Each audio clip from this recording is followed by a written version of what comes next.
Nah, mungkin Mas Dani bisa cerita nih, kenapa tertarik mengundang Ustadz Abdul Somad dan kemudian bakal ngobrolin apa sih, ngasih bocoran dikit lah ke kita. Gue jujur ngerasa kayak Ustadz Abdul Somad ini public figure sih. Persepsinya nih sebelum ketemu nih kan, siapa tahu nanti akan berubah setelah ketemu nih. Sekarang persepsinya gimana tentang Ustadz Abdul?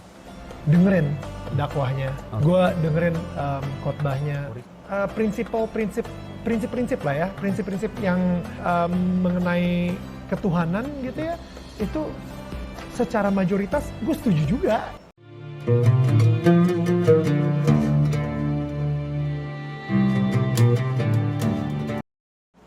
Assalamualaikum warahmatullahi wabarakatuh. Jumpa lagi dengan saya Sukmahadi Almandari. Baik, kali ini kita bakal ngobrolin tentang Ustadz Abdul Somad dan Daniel Mananta. Ustadz Abdul Somad dengan Bro Daniel Mananta. Ada apa nih Bro Daniel Mananta? Sebagaimana kita ketahui bahwa saudara Daniel Mananta adalah seorang non-Islam yang beragama Kristen, ya.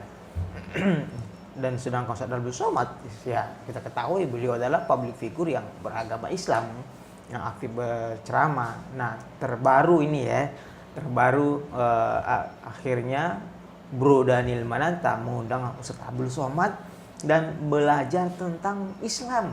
Bahkan Bro Daniel Mananta, Bro Daniel sering menonton khutbah-khutbah Ustadz Abdul Somad, kemudian mempelajari pelajaran-pelajaran yang disampaikan oleh Ustadz Abdul Somad melalui channel YouTube dan media sosial lainnya.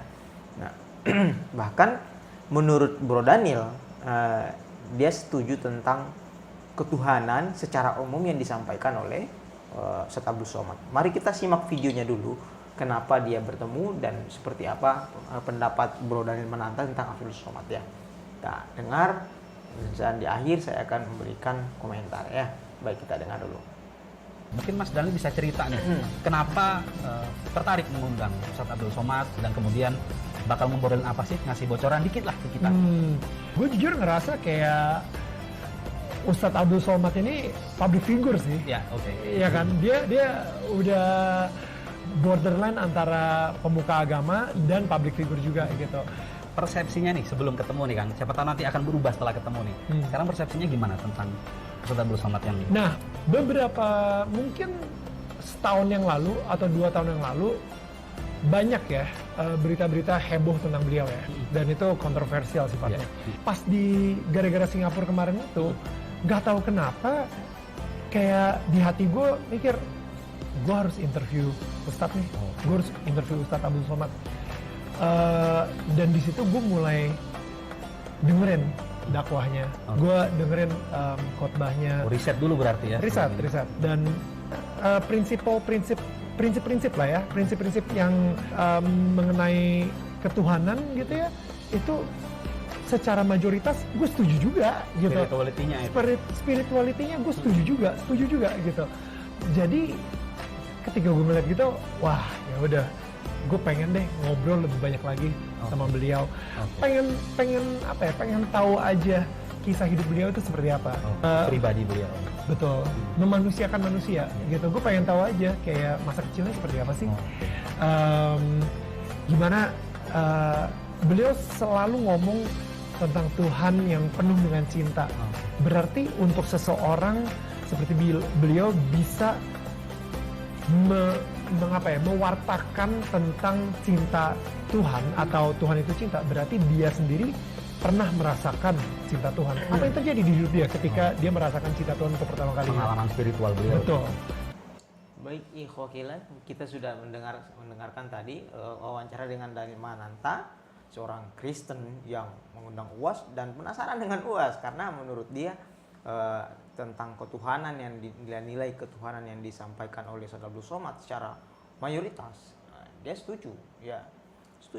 Jadi itu ya, berbeda di luar sana seperti Saifuddin Ibrahim yang mengaku sebagai mantan Ustadz Ibrahim yang selalu memfitnah Ustadz Abdul Somad, ya. Kemudian Yusuf Manubulu, kemudian di luar sana bahkan ada yang memviralkan bahwa Ustadz Abdul Somad aktif masuk ke gereja.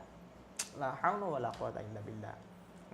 Padahal itu karena adanya foto yang seakan-akan duduk di gereja, padahal itu adalah foto dan video saat Ustadz Abdul Somad menghadiri salah satu sidang doktor di Universitas Al-Azhar Mesir. Di Mesir itu memang begitu kursinya. Di Maroko juga seperti itu. Saya 7 tahun di Maroko, saya S1, S2 di Maroko, dan kursinya memang begitu, namanya kursi mudaraj.